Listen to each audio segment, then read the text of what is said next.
Vamos então, fechando os nossos olhos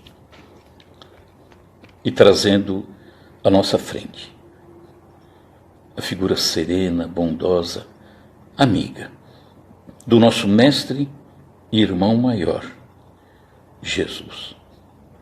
E é dele que vamos falar, porque é importante falar dele, mas acima de tudo, viver com ele. Como é bom quando estamos aprendendo e percebemos que o mestre é tão bom, tão bonito, ensina tanto. Entretanto, precisamos aprender, porque se não aprendermos a lição, ficaremos apenas encantados pelo mestre. Jesus não nos pede isso. Jesus não nos pede nenhuma adoração. Não é correto adorar a Jesus. Amamos intensamente esse mestre tão lindo. Contudo, a vontade dele é que todos nós aprendamos com ele e que aprendamos a viver da melhor forma, com o coração cada vez mais sereno, em paz, trabalhando, servindo, amando, enfim, fazendo tudo aquilo que ele espera de cada um de nós. Então, aos poucos, a cada dia, a cada novo momento, a cada nova oportunidade, vamos aprender e vamos colocar em prática. Que assim seja, graças a Deus. Bom, novamente, boa noite a todos. Acácio, Priscila, Regina, né? Então, um abraço a todos vocês que estão aí nos acompanhando. É sempre uma alegria muito grande estar com vocês, né? E alguém está perguntando, Regina está perguntando se estão tendo algum problema com imagem. Eu acredito que não, né? Talvez seja você, Regina. Dá uma olhadinha aí. Então, é sempre importante estarmos reunidos, todos nós, e muito mais importante, falarmos de Jesus. Na semana passada, nós começamos, depois de termos passado por Jesus, muito antes de Jesus, nós tivemos, se não me engano, 3 episódios, 3 lives, e agora é Jesus há 2000 anos. Esta é a segunda. E depois entraremos em Jesus após Jesus. O objetivo é mostrar essa trajetória do mestre, a caminhada dele e a sua permanência, óbvio, no nosso meio. Então, na semana passada, falando de Jesus, nós chegamos a comentar então que o Messias se aproximava. E era um Messias que viria totalmente diferente daquilo que o povo judeu estava esperando. O povo judeu, oprimido ao longo de tantos e tantos séculos, ele aguardava a chegada de um Messias que viria para libertá-lo da opressão estrangeira. No caso, na época de Jesus, eram os romanos que faziam essa opressão em cima do povo judeu.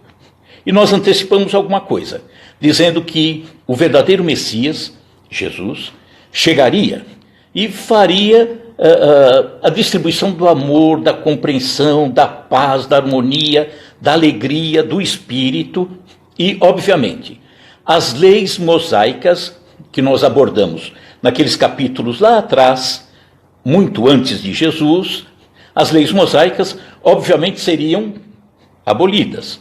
Por quê? Porque elas eram incompatíveis com o amor que Jesus pregava. Aquelas leis mosaicas foram, sem sombra de dúvida, necessárias, úteis, na época de Moisés. Contudo, chegava Jesus para dar um novo entendimento. Moisés era a firmeza, a dureza. Vem Jesus, Jesus é o amor. Aí é diferente. Então esse Jesus não poderia fazer com que permanecesse aquela forma antiga de aplicação de penalidades. Penalidades até com a morte. Que bom que entrou, Regina. Está tudo bem aí. Então, Jesus vem e, obviamente, vem para pacificar o coração e dar um entendimento, despertar a consciência. E nós vamos ver agora a continuidade, a chegada de Jesus, né? A chegada de Jesus no nosso meio. De vez em quando aqui é bom a gente dar uma paradinha. Olha, Márcia Valente, querida amiga, Georgette, Lar de José, acho que é lá do Rio de Janeiro, forte abraço.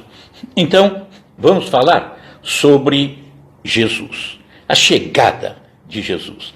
E hoje acho que nós vamos ter a chance de contar várias historinhas. Eu adoro contar historinha, e nós vamos ver, para quem não sabe, acredito que a grande maioria, nós teremos algumas historinhas que realmente acho que vão ficar marcadas no coração de todos nós.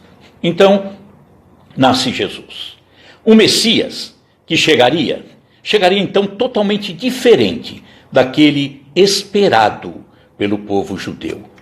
Ele seria um enviado de Deus que mostraria, através do amor, através da humildade, do serviço em favor do próximo, a forma de nos libertarmos. Então Jesus não veio para nos salvar. Ele nos deixou ensinamentos para que aprendêssemos e, a partir de então, pudéssemos nos libertar. Libertar do quê? Dos nossos males interiores, do nosso egoísmo, do nosso orgulho, da violência que ainda habita o nosso coração, da ignorância, né? Então, era um Messias que, obviamente, dificilmente seria compreendido pelos judeus.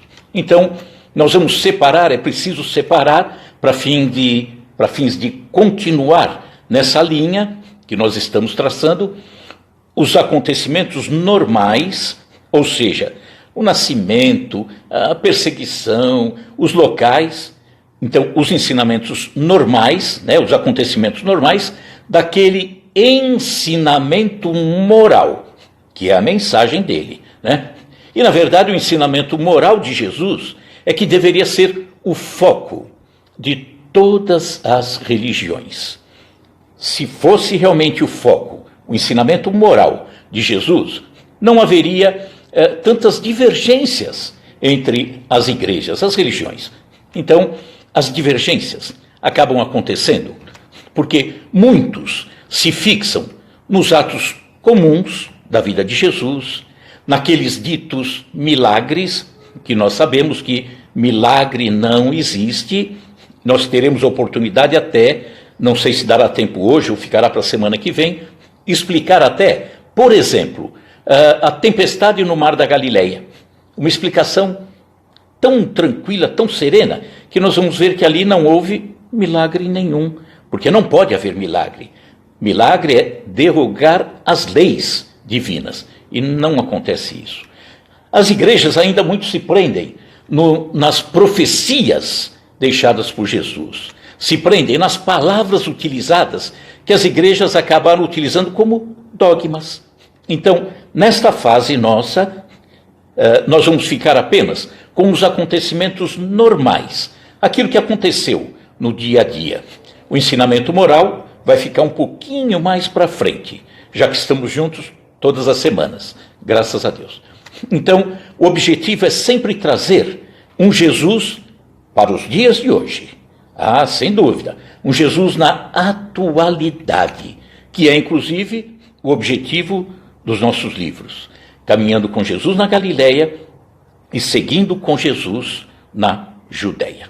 Então, vamos lá, vamos começar a contar a caminhada de Jesus, não os ensinamentos, mas aquilo que foi acontecendo ao longo do tempo. Quando Jesus nasceu? Em que ano? Normalmente a gente diria, ano zero. Por quê? Porque a partir dali é que foi dividido antes de Jesus e depois de Jesus. Não foi no ano zero. Foi ano 4 antes da era cristã, ano 5, ano 6, mais ou menos isso. Por quê? Porque vamos nos recordar que Herodes, quando Jesus nasce, o rei Herodes, manda matar as crianças, né? Lá na cidade de Belém. Só que Herodes desencarnou, morreu, no ano 4 da outra era. Então, Jesus não pode ter nascido no ano 0. Então, nasceu no ano 4, 5, 6. Por que 5 ou 6? Porque Herodes, que morreu no ano 4, mandou matar as crianças lá de Belém, que tinham até 2 anos.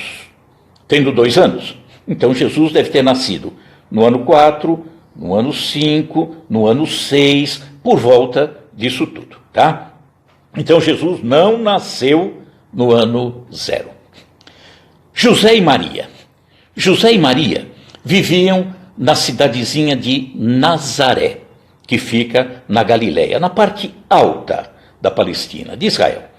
Maria recebe, quando ela vai a uma fonte de água, que existe até hoje em Nazaré, logo na entradinha da cidade, uma fonte. E ela recebe ali, naquele local, a informação de que ela iria dar à luz a Jesus. Quem falou isso? Aquele que ela entendeu como um anjo Gabriel. Não falemos da gravidez, não coloquemos em discussão a gravidez de Maria. Alguns entendem de uma forma, outros entendem de outra forma, mas normalmente, nós entendemos que as leis divinas não estão aí para ser revogadas. Por quê? Porque se existissem formas diferentes de acontecer determinadas coisas, formas melhores para acontecer determinadas coisas, obviamente o Pai já teria deixado o melhor. Não nos deixaria o pior para depois, em alguns casos, ele derrogar essas leis. Não faz sentido. Mas não vamos entrar nessas questões.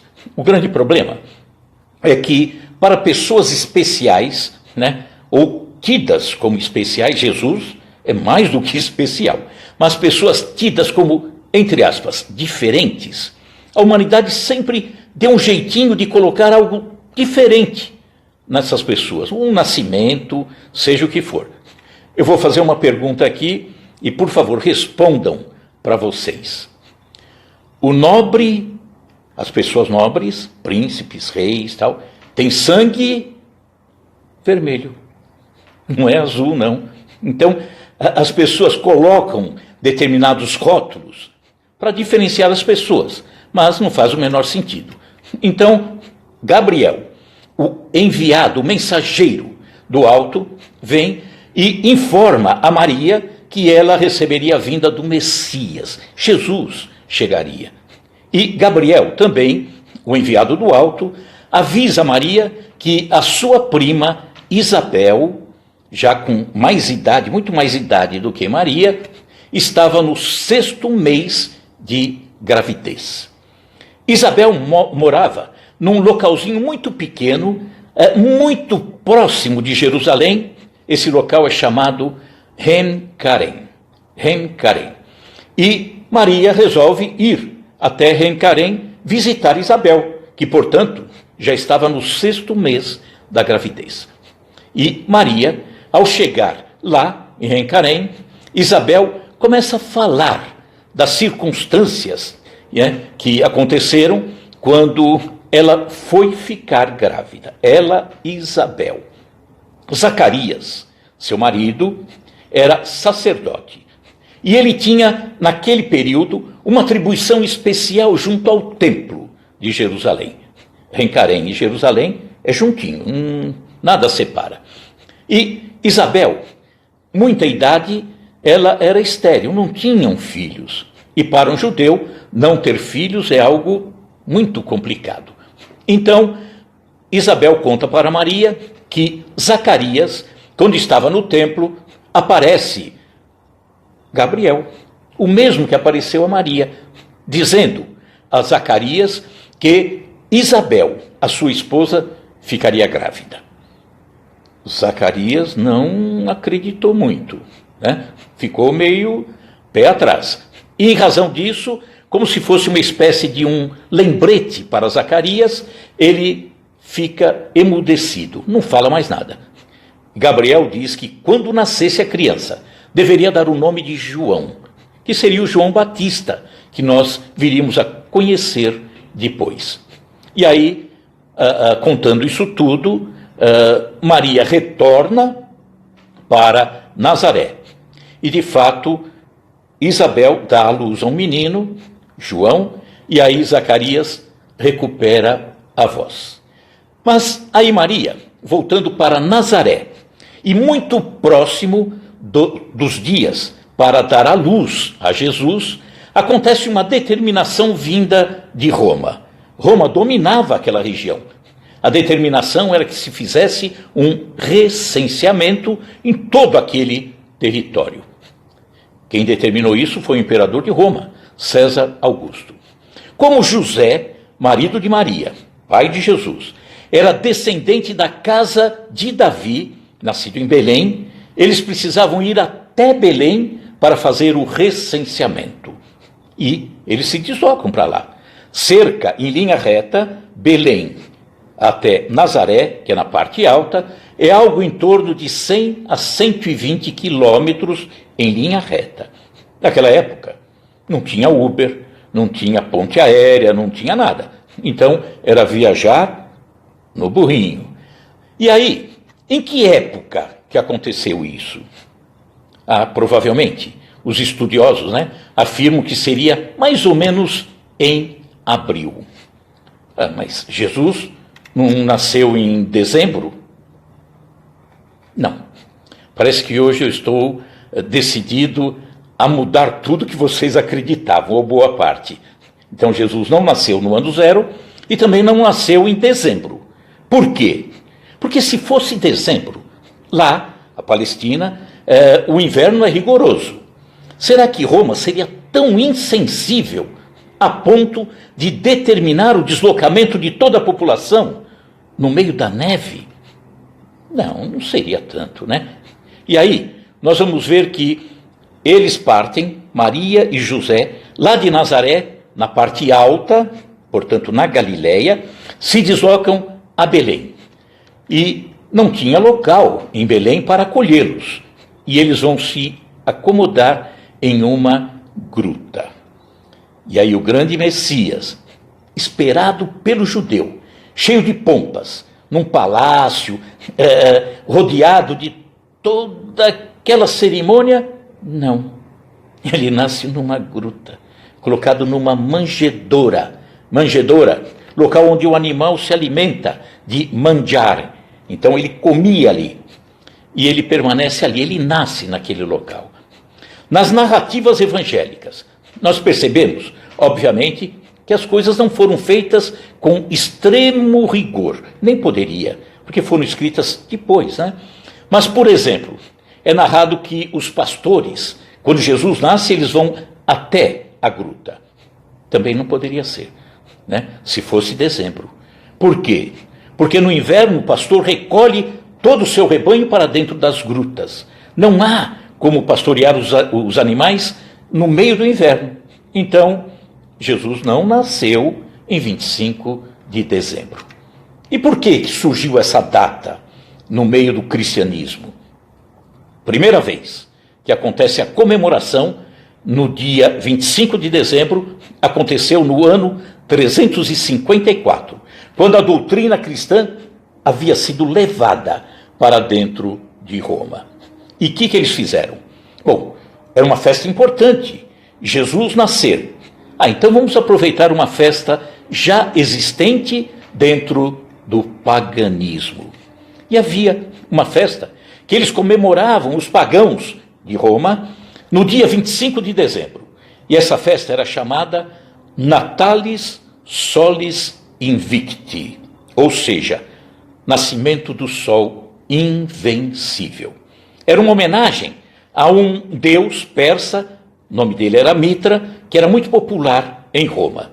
E essas comemorações aconteciam durante o solstício de inverno. O que é solstício de inverno? É o dia mais curto, ou a noite mais longa, que lá acontece em dezembro. Nós que estamos no Brasil, sabemos que a noite mais longa, normalmente é dia 24 de junho, que se comemora o dia de São João, É a noite mais longa, porque o inverno é aqui, em junho. Lá, o inverno sendo dezembro, a noite mais longa seria dia 24 para 25 de dezembro. Então aproveitaram essa data e trouxeram o nascimento de Jesus para 25 de dezembro. Né? Normalmente também nós imaginamos as coisas acontecendo de uma forma tão instantânea. Parece que as narrativas, tudo é uma sequência em questão de minutos ou de dias, quando não é dessa forma. E também não altera nada. Tá? Nós vamos ver, por exemplo, a chegada dos magos. Dá a impressão de que foi no mesmo dia. Né? A perseguição às crianças também não foi no mesmo dia. Nós vamos ver que Herodes manda matar as crianças de Belém, nascidas em Belém, com até 2 anos. Aí a gente já percebe que havia passado um determinado espaço de tempo, né, entre o nascimento de Jesus e a determinação de Herodes. Passou. E querem ver como passa o tempo? Vamos lá. Isso está narrado no Evangelho de Lucas, capítulo 2. Quem tiver curiosidade, dê uma lida. Tá? Lucas, capítulo 2. Ele narra que no 8º dia de vida de Jesus, eles saem de Belém e vão até o templo em Jerusalém. Jesus, a família dele, José, Maria, eram judeus. E sendo judeus, eles cumpriam aquilo que o judaísmo determinava. E fizeram o quê? No 8º dia, o judaísmo determina que o menino deve ser levado ao templo para a sua apresentação. E acontece ali a circuncisão. 8º dia. E aí, também narra Lucas que 33 dias após a circuncisão, ou 41 dias após o nascimento de Jesus, Maria vai também ao templo, porque ela precisava se apresentar. É o que eles entendem como dia da purificação. Então, ela vai até lá, é levada ao templo, 41 dias de vida já tinha Jesus. Quando chegam ao templo, olha que interessante, chegando no templo, havia um homem, nome Simeão. Ele esperava, já é um senhor muito idoso, e ele esperava a consolação de Israel. Aquele que viria para consolar Israel, trazer a paz que Israel não conseguia encontrar, no meio de tanta opressão. E Simeão, quando vê a criança, ele havia dito, eu não vou morrer antes de ver o Salvador, né? Que seria Jesus. Só que Simeão, ao ver aquela criança, ele se emociona. Por quê? Porque ele via em Jesus, de fato, o Messias que chegaria. E aí eu pergunto, como que o velho Simeão soube disso? Mediunidade. Só isso, mediunidade. Né? Ali no templo também, junto de Simeão, havia o que está narrado no Evangelho, uma profetisa de nome Ana, filha de Fanuel, da tribo de Asser. Ana vivia nesse templo, né? O templo majestoso de Jerusalém, servindo a Deus. E ela se alegra com a vinda de Jesus. Ela descobre, é de fato o Messias. Então ele narra como profetiza. E nós vamos dizer médium também, né? Que interessante. Então nós vemos lá, há 2000 anos atrás, como as coisas não funcionavam exatamente de acordo com aquilo que Moisés havia determinado. Lembra que ele disse que não poderia conversar com os mortos, não poderia ter adivinhação. E nós vemos aí Simeão e Ana exatamente se utilizando da mediunidade. Não só eles. Aí vamos ver José. José, passado algum tempo, em sonho, recebe a informação, espiritualidade atuando sempre, que Herodes queria matar a criança. E aí ele se retira, leva Jesus, Maria, vai para o Egito, na cidade do Cairo hoje. E ali, na cidade do Cairo, eles permaneceram numa gruta. Essa gruta existe até hoje, ela fica no piso, ela é subterrânea, dentro de uma igreja, ali em Cairo, chamada Igreja de São Sérgio. E, passado algum tempo, vem outra informação a José dizendo que Herodes já não mais vivia, que podia retornar para Israel. E ele retorna, né? E ao retornar, ele descobre que quem governava agora era Arquelau, filho de Herodes o Grande. Só que Arquelau era mais complicado que o próprio pai. Filho de peixe, peixinho é. Ele era mais complicado que o próprio pai. Então, eles tomam José e Maria, quando passam ali na região de Belém, subindo um pouquinho na direção de Jerusalém, que fica bem próximo, eles recebem a informação da matança que de fato havia ocorrido. E aí eu pergunto, será que ocorreu a matança? Poucas pessoas sabem que na cidade de Belém, junto, bem encostadinho, à igreja da Natividade, que é a igreja onde Jesus nasceu, né? Não na igreja, na gruta, ao lado tem uma outra igreja que tem lá uma cela, uma sala, cheia de barras. E lá dentro tem um número muito grande de esqueletos de crianças. Diz que é da época de Herodes. Essa igreja, poucas pessoas sabem. Quem tiver curiosidade, procure no Google. O nome dessa igreja é Igreja dos Santos Inocentes. Tá? E ali dizem que é exatamente as crianças de 2000 anos atrás. Mas eles vão para Nazaré. Jesus, aos 12 anos de idade, muitas pessoas vão se recordar, ele quando tinha 12, vieram para Jerusalém, porque Jerusalém era o local onde os judeus tinham que ir, né, necessariamente, e depois Maria e José retornam, ou no meio do retorno para Nazaré, descobrem que Jesus não estava no meio da caravana. Eles andavam sempre em caravanas, porque era perigoso, havia assaltos, né, durante o caminho. Então, aos 12 anos de idade, o que é que aconteceu com Jesus? Jesus, lá no templo em Jerusalém, ele participa de uma cerimônia que os judeus fazem. Quando tem 12 anos de idade, o menino é levado ao templo e ele participa de uma cerimônia chamada Bar Mitzvah, que é a apresentação da criança como um membro maduro dentro do judaísmo. Numa sinagoga, para o início das preces, é necessário um número de homens lá dentro. Então, o jovem, quando passa por essa cerimônia, que é o Bar Mitzvah, ele começa a ser contado como um desses homens que dá a capacidade de iniciar as preces ali dentro. E o que acontece? Maria e José retornam e Jesus estava lá, permaneceu por um descuido, permaneceu dentro do templo. E quando Maria e José retornam assustados a Jerusalém, entram no templo.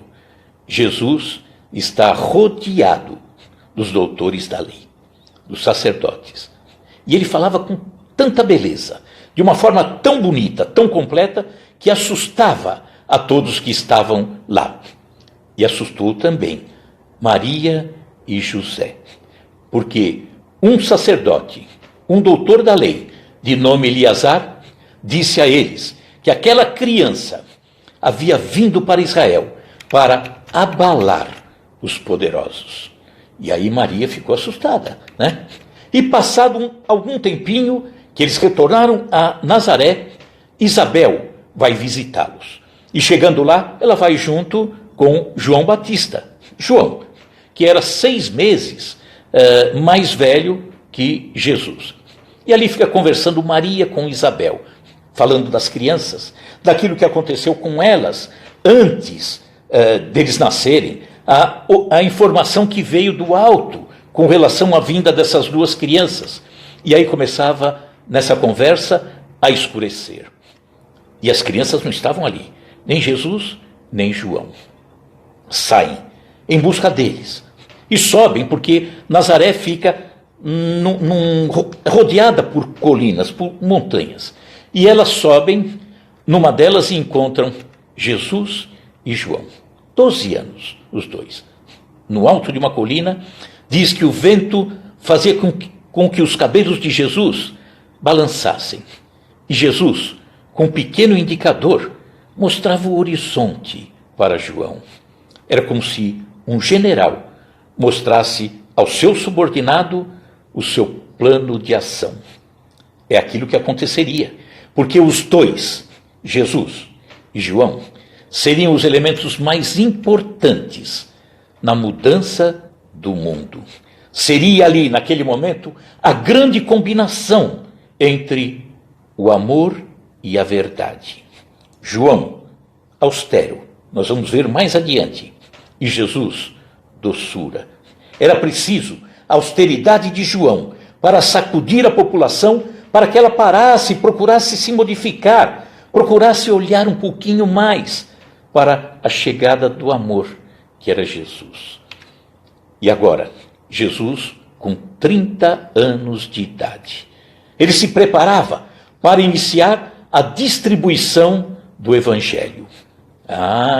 Agora ele teria que realmente sair a campo para distribuir toda a beleza da Boa Nova que ele trazia consigo, que precisava deixar na terra. E aí, ele se desloca para a região da Judéia. Se no alto fica a Galileia, ao meio fica Samaria, mais abaixo fica a Judéia. Ele se desloca até a Judéia. Vai bem próximo da cidade de Jericó, ao encontro de João Batista, o seu primo. João, que trabalhava para mostrar às pessoas a necessidade de se despertar, de cuidar-se, para realmente receber o Messias de uma forma melhor. João Batista vinha pregando isso tudo. E pregando esse novo tempo, inclusive que nós falamos na semana passada, que era a profecia do último profeta, que era Malaquias. João Batista fazia o batismo, praticava o batismo. Como que era o batismo que João praticava? O judeu tem um ritual de purificação chamado ablução. Ele entra na água e sai, como estando limpo. João Batista começou a fazer diferente. Ele ficava ao lado desse judeu e com as mãos auxiliava esse judeu a mergulhar na água e o trazia de volta.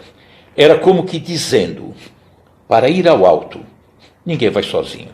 Nós temos que ir juntos, em comunidade, em sociedade, junto do irmão. E aí Jesus aparece ali, às margens do Rio Jordão. E João estava batizando as pessoas. E nesse momento, Jesus é reconhecido por João no meio de todos aqueles como o grande Messias. Estava mostrado ao mundo que aquele era o Messias tão aguardado, mas tão incompreendido.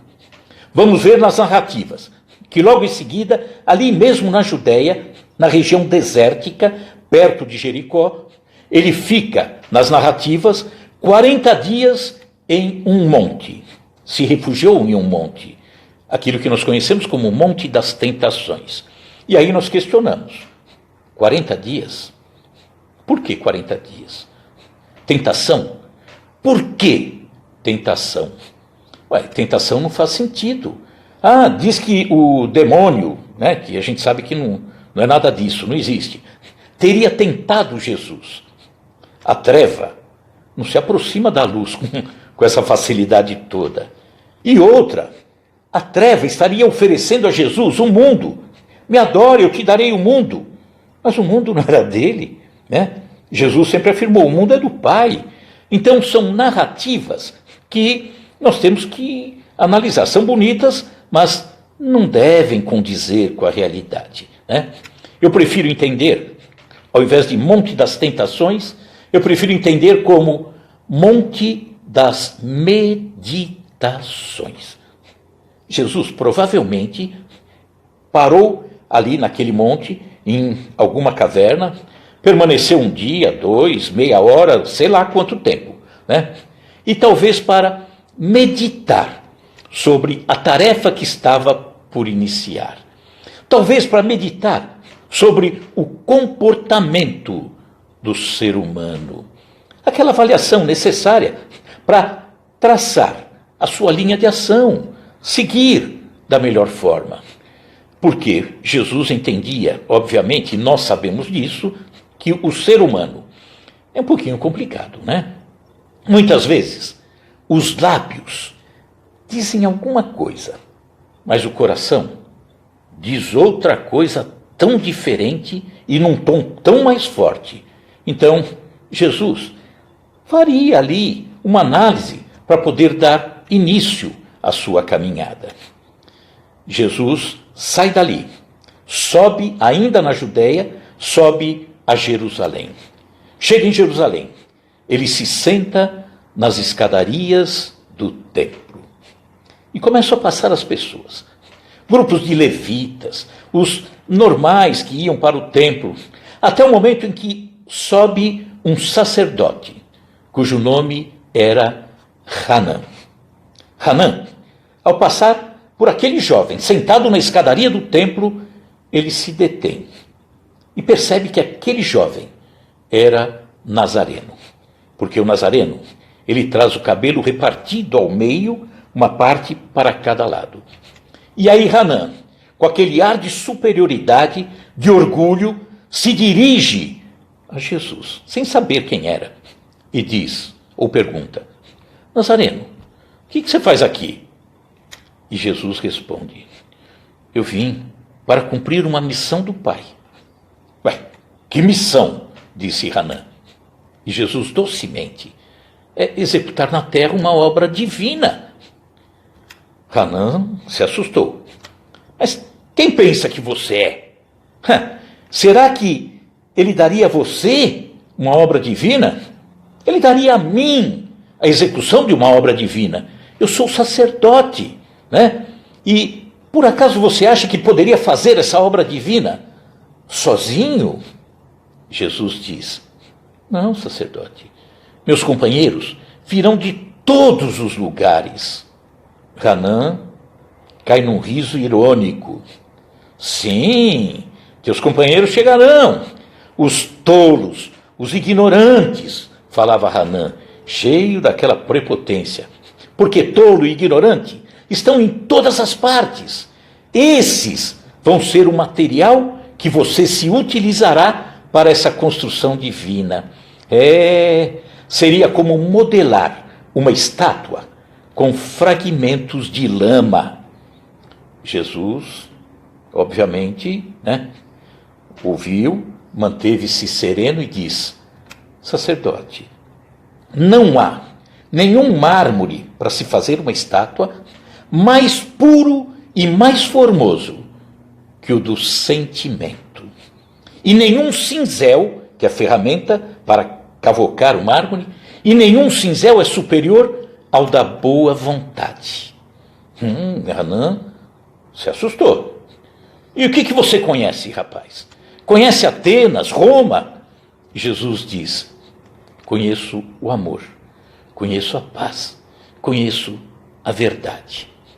E Hanã se retira. Vai embora irritado. E Hanã viria a ser que 3 anos depois apontaria o dedo para a morte de Jesus. A Boa Nova estava prestes a começar. A Boa Nova é o Evangelho. Estava prestes a dar início.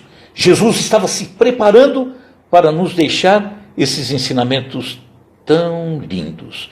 E a Boa Nova começaria na Galileia, na linda e doce Galileia, parte alta. Por quê? Porque era um local pobre, era um local desprezado pelas autoridades, autoridade romana, pela autoridade do judaísmo, né? É um local esquecido. E aí nós vamos ver que o solo, normalmente o solo mais receptivo a receber a semente, é aquele que vai mais produzir. E é exatamente o que se encontra ávido à espera dessa semente. É o sofrimento. Muitas vezes o solo mais adequado para o plantio já foi preparado e irrigado com as lágrimas do sofrimento. Teve os seus detritos desse solo retirados pelas mãos que mais calos têm. Por isso a Galileia, e é acompanhado e cuidado por aqueles que mais aprenderam a servir. Jesus então se desloca lá, para a Galileia, e vai em direção a Cafarnaum, cidade de Cafarnaum, onde ele permaneceria 2 anos e 3 meses, transmitindo a boa nova, o seu evangelho. Nós vamos continuar, tem muita história em cima disso, muita história quando ele vai convidar os discípulos, muita coisa que acredito que a grande maioria não conhece, não foi muito divulgado, e essa parte toda, que seriam 2 anos e 3 meses, Jesus fixado na Galileia, nós narramos em um dos nossos livros, que é Caminhando com Jesus na Galileia, que é esse livro, que contém as narrativas dos evangelhos, dos 4 evangelhos, Mateus, Marcos, Lucas e João, narradas de uma forma compatível com o nosso entendimento espírita, mas tranquilo, qualquer um vai entender.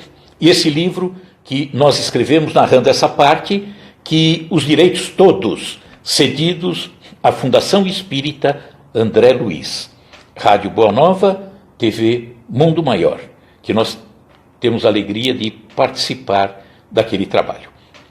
Semana que vem, continuaremos a contar. Nós temos muita historinha. Eu vou ficar parecendo mineiro. Sabe o mineiro quando começa a contar causo?